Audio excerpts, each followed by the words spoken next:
என் செல்ல குழந்தையே, இன்று உன் வராகி அம்மா உன்னுடைய மனதில் இருக்கின்ற விஷயங்களை எப்படி சொல்வதற்காக வந்திருக்கின்றேன். என்னுடைய மனதில் என்ன இருக்கின்றது என்பது எனக்கு தெரியும் அல்லவா? நீ சொல்வதனால் இங்கு என் வாழ்க்கையில் என்ன மாறப்போகிறது என்று நீ கேட்பாய். ஆனால் தங்கமே, நான் சொல்லி முடித்த பிறகு உனக்கு புரியும் அம்மா எதற்காக இன்று இந்த விஷயத்தை நம்மிடத்தில் பேச வந்தாள் என்று. என்னுடைய வார்த்தையில் உண்மை இருக்கும் என்று நம்பினால் மட்டும் நீ முழுமையாக இந்த வாக்கினை கேட்டால் போதும்.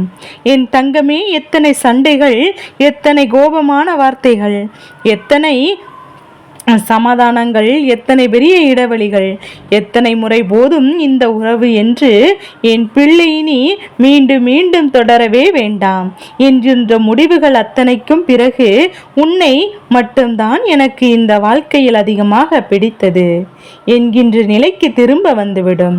இப்படிதான் நாளுக்கு நாள் உன்னுடைய வாழ்க்கை தொடர்ந்து கொண்டே இருக்கின்றது. அம்மா சொல்வது உனக்கானதா என்று என் பிள்ளை நீ புரிந்து கொள்ள வேண்டும். சண்டைகள் அதிகமாக வரும்போது, கோபங்கள் அதிகமாக வரும்போதும், சமாதானங்கள் செய்தும் அது முடியாத கட்டத்தில் என் பிள்ளை இந்த வாழ்க்கையை நமக்கு வேண்டாம் என்று முடிவெடுத்து விடுகின்றாய். ஒரு சில அமைதி பிறக்கும். இந்த வாழ்க்கை நமக்கு நிச்சயமாக வேண்டும் என்று உனக்கு தோன்ற ஆரம்பித்து வைக்கின்றது. இதுதான் இப்போது நீ வாழ்ந்து கொண்டிருக்கின்ற உண்மையான வாழ்க்கை என்பதையும் புரிந்து கொள். கோபதாபதங்கள் வரும்போது சகஜம்தான். அனைத்தையும் கடந்து மீண்டும் வாழ வேண்டும் என்று நினைப்பது உண்மை என்பதை முதலில் புரிந்து கொள்ள வேண்டும். என் தங்கமே, உன்னால் நிச்சயமாக இந்த தாயானவள் உன்னை தேடி வருகிறேன் என்றால் உன்னுடைய மனதில் எப்போதும் இந்த தாயானவள் என்னை தான் நீ தேடி வருகின்றாய் என்பதை புரிந்து கொண்டேன். என் பிள்ளையை உன்னிடத்தில் முழுவதுமாக இந்த தாயானவள் நிரம்பிவிட்டேன் என்பதையும் உணர்ந்துதானே உன்னை தேடி தேடி வந்து கொண்டிருக்கின்றேன். என் தங்கமே, இருந்தாலும் நீ எப்போதுமே மன சஞ்சலத்தில் தவித்து கொண்டிருக்கின்றாய். எல்லோருக்கும் ஆறுதலையும் அறிவுரைகளும் கூறுகின்ற உனக்கு நீ மனமுடைந்து வேதனைப்படும் போது உனக்கு ஆறுதலுக்கு யாருமில்லை என்று நினைத்து நீ வேதனைப்படுகின்றாய் அல்லவா? என் பிள்ளை நீ மற்றவர்களுக்கு ஆறுதல் சொல்கின்ற நீ முதலில் மனமுடைந்து விடக்கூடாது அல்லவா? நிச்சயமாக உனக்கு நிறைவான ஆனந்தம் ஒரு நாள் கிடைக்கும் என்பதை நீ மறந்து விடாதே. சிறிது காலம் மட்டும் பொறுத்திருந்தால் போதும். உனக்கு மிகப்பெரிய அற்புதத்தை உன் வாழ்க்கையில் இந்த வராகி நடத்தி காட்டுவேன் என்பதை மட்டும் நீ மறந்து விடாதே. முதலில் ஒன்றை மட்டும் நீ தெளிவாக புரிந்து கொள்ள வேண்டும். அது என்ன தெரியுமா? முதலில் சுடுகாட்டை கடந்து போகின்றவன் தன்னுடைய பயத்தை மறைப்பதற்காக சத்தத்தை போட்டு கொண்டே செல்வான். போலதான் இங்குள்ள மனிதர்கள் தன்னுடைய குறைகளை போட்டுக்கொண்டே செல்வான்.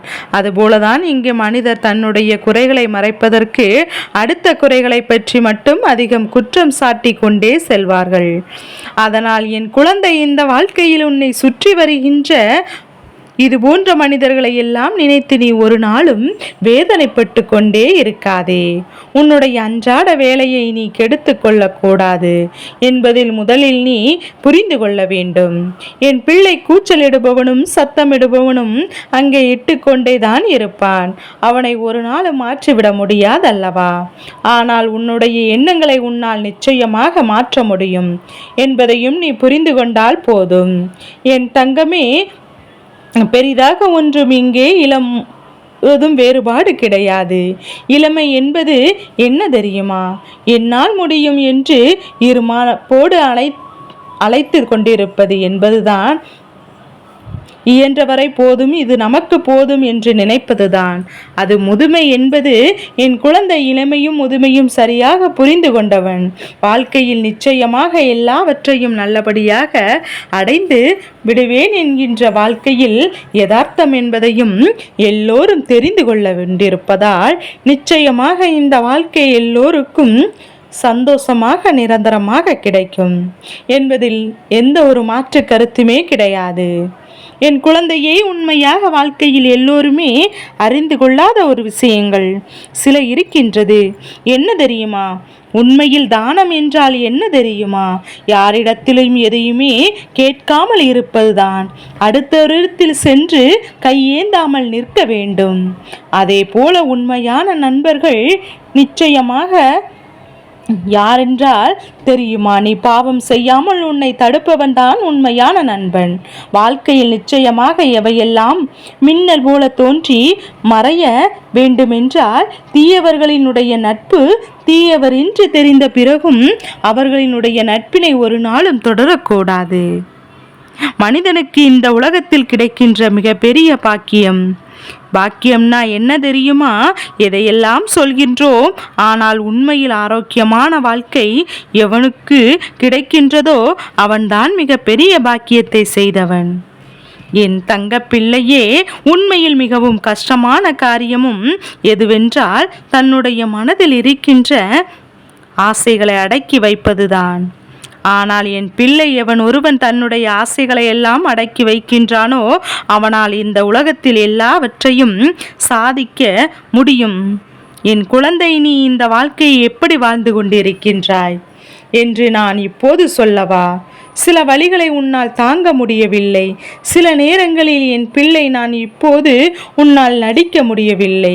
சில வெற்றிகள் கிடைத்துமே அதை உன்னால் ருசிக்க முடியவில்லை. சில சோகங்களை உன்னால் மறக்க முடியவில்லை. சில ரகசியங்களை உன்னால் காக்க முடியவில்லை. சில சோகங்களையும் சில நினைவுகளையும் உன்னால் அழிக்க முடியவில்லை. சில இன்பங்களை வாழ்க்கையில் ஒதுக்கி வைக்க முடியவில்லை. ஆனால் சில இழப்புகளை உன்னால் தவிர்க்க முடியவில்லை. சில நேரங்களில் என் பிள்ளை, நீ உண்மையை உன்னால் பேச முடியவில்லை. சில தோல்விகளை உன்னால் ஏற்றுக்கொள்ள முடியவில்லை. இப்படி சிலவற்றை முடியவில்லை என்று சொல்லியே உன்னுடைய வாழ்க்கையை இழந்தபடியே சென்று கொண்டிருக்கின்றாய். இந்த நிலைதான் இப்போது உன் வாழ்க்கையில் இருந்து கொண்டிருக்கின்றது என்பதையும் உன் அம்மா நான் நன்கு அறிந்தேன்.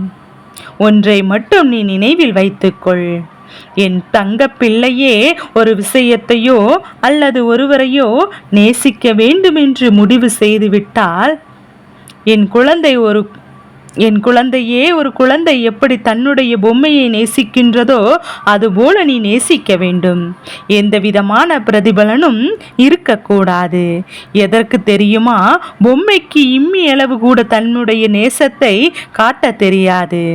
ஆனால் குழந்தைக்கு அந்த பொம்மையை தவிர வேறு உலகமே இருக்காது. அதை தான் அம்மா சொல்கின்றேன். அம்மா அன்பு வைக்க வேண்டும், பாசம் வைக்க வேண்டும் என்று முடிவு செய்து விட்டாய். ஆனால் எதிரில் இருப்பவன் செய்த பிரதிபலனையும் நீ எதிர்பார்க்காதே. அவர்கள் என்ன வேண்டுமானாலும் செய்துவிட்டு போகட்டும். என் குழந்தை, உன்னுடைய அன்பில் கள்ள கபடம் இல்லாமல் இருக்க வேண்டும். என் தங்கமே, இவை எல்லாவற்றையும் இந்த வாழ்க்கையை கடந்து வருவதற்கு என்னென்ன முடிவுதான் கிடைக்கும் என்று நினைக்கின்றாய் அல்லவா? உனக்கான முடிவு என்னவென்று இப்போது அம்மா சொல்கின்றேன். என் குழந்தை, யாரை போலவும் வாழ வேண்டும் என்று நினைக்காமல் நீயாக வாழ வேண்டும். அதுதான் உன்னுடைய இயல்பு என்று நினைக்க வேண்டும். உன்னுடைய இயல்பு நிலையில் இருந்து நீ ஒரு நாளும் தவறிவிடக்கூடாது. என் குழந்தை, நீ எங்கே ஒருவன் தன்னுடைய இயல்பான நிலையிலிருந்து தவறி விடுகின்றானோ அவனாலே அவனது வாழ்க்கை ஒருபோதும் காப்பாற்றிவிட முடியாது. என் குழந்தை, நீ இந்த வாழ்க்கை சூழ்நிலைகள் உனக்கு எதுவாக வேண்டுமானாலும் இருந்துவிட்டு போகட்டும். ஆனால் அதை மாற்றி அமைக்கக்கூடிய திறமை உனக்குள் இருக்கின்றது என்பதை நீ முதலில் புரிந்து கொண்டாலே போதும். என் குழந்தை, வெற்றி என்பது எப்போது உனக்கு என்று நிரந்தரம் என்று நினைக்காமல் தோல்வியும் உனக்கானது என்பதை புரிந்து கொண்டு தோல்வியிலிருந்து அடுத்தடுத்து எதனை கற்றுக்கொள்ள வேண்டும் என்று தெரிந்தாலே போதும். இந்த வாழ்க்கை உனக்கு எல்லாவற்றையும் சரியான நேரத்தில் சரியான விகிதத்தில் கற்றுக் கொடுத்து சென்றுவிடும். என் பிள்ளை, இன்று இந்த வராகி அம்மா உன்னை பற்றி சொல்லியிருக்கிறேன் என்றால் நீ உன் மனதில் கொண்டிருக்கின்ற அத்தனை எண்ணங்களும் என்னையும் பதித்தது. இந்த தாயானவள் என்னையும் அது காயப்படுத்தியது. இனி உன்னுடைய நிலைமையை இப்படியே இருந்துவிடக்கூடாது. மாற்றங்கள் உன் வாழ்க்கையில் உருவாக வேண்டும். அதை நான் உருவாக்கியே தீருவேன் என்கின்ற முடிவில் இப்போது உன் முன்னால் வந்திருக்கின்றேன். எந்த சூழ்நிலையிலும் தெய்வத்தின் மீது வைத்திருக்கின்ற நம்பிக்கையை கைவிடாமல் நீ எப்போதும் மன நிம்மதியோடும் மன நிறைவோடும் இரு. எல்லாவற்றையும் உன்னுடைய முயற்சிக்கான பலனாக நான் கொண்டு வந்து கொடுக்கின்றேன். என் செல்ல குழந்தைக்கு இந்த வராகி அம்மாவினுடைய ஆசீர்வாதங்கள் எப்போதும் முழு மனதோடு உண்டு.